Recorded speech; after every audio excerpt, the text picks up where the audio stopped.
Hi, parents. How are you? How are you doing? How are you feeling? Hope you're doing well.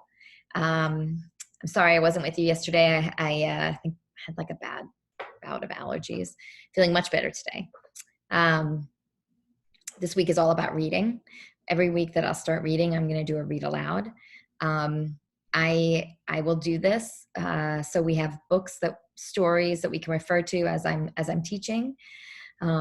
But the other thing I want to do is model for you ways in which I read aloud. I think this is the most important thing you can do with your kids all year round during a pandemic and not, is to read a book together. You know, um, I, I remember first becoming a teacher, and I don't know if it's about becoming a teacher. I don't think it necessarily is. I'm sure you felt this way.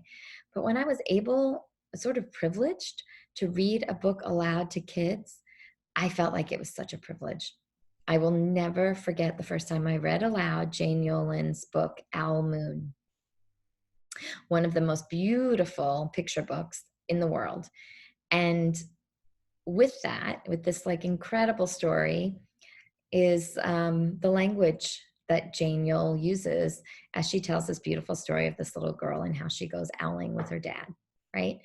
And I always just felt like every time I read it, it was such a privilege to read the words of Jane Yolen. I couldn't write like Jane Yolen, but I could certainly read, and hopefully read the way she wanted the book to be read, which was, I don't know, savoring every single word that she read and wrote, and I did, and I loved it.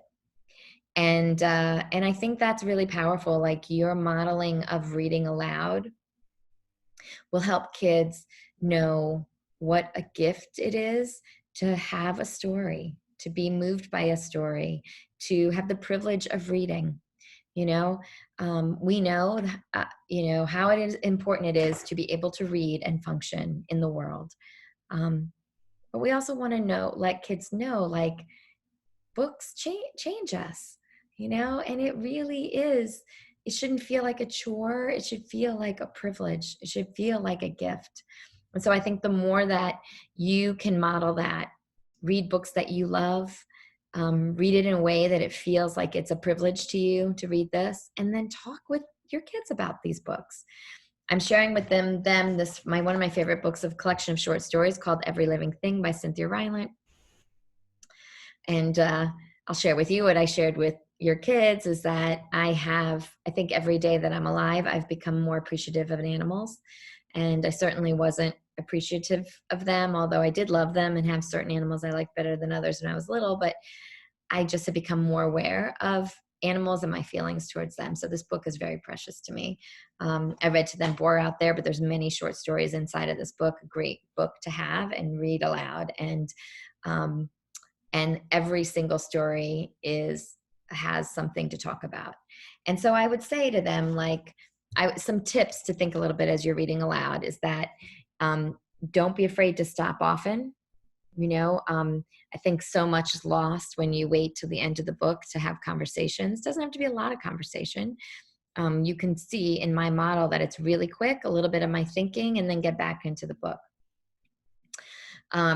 Don't be afraid to share your ideas. So don't be afraid to have full idea inference work. If you're getting ideas about this character's feelings, or what kind of character, what kind of person this character is, reveal it. Don't hesitate to say out loud, this character Jenny seems to be the kind of kid that is like brave and curious, and also incredibly empathetic. Like, do not be afraid to say these things. They're models for your kids. But also, when you're ready to ask your kids questions, make sure they're open-ended and be patient. See what they give you. So, and I like to ask kids questions around characters, main and secondary characters, and the animals in this book in particular. Any, book is considered a character, so you can get ideas around them. And then, it's just great to step back and think a little bit about, why does this story matter? What does this writer trying to get you to think or feel? How is it impacting you? How is it impacting your reader?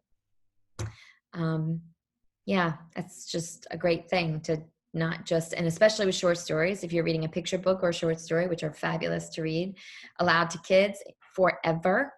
I would highly recommend reading aloud. My husband and I read aloud to our daughter through middle school at night. That was an evening ritual.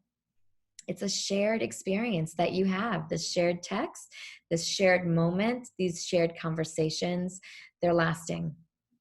um, and don't hesitate to read novels. But then once whatever you read, the short story, the picture book, or the novel, linger over that text, bring it back tomorrow and the next day and with other texts. Don't just let it go. It should have an impact on your life. So I think that's a really important message to give to kids. Anyway, parents, thanks so much for all you do. And thanks for tuning in. We'll see you tomorrow reading all this week. Okay. Have a great day. Bye.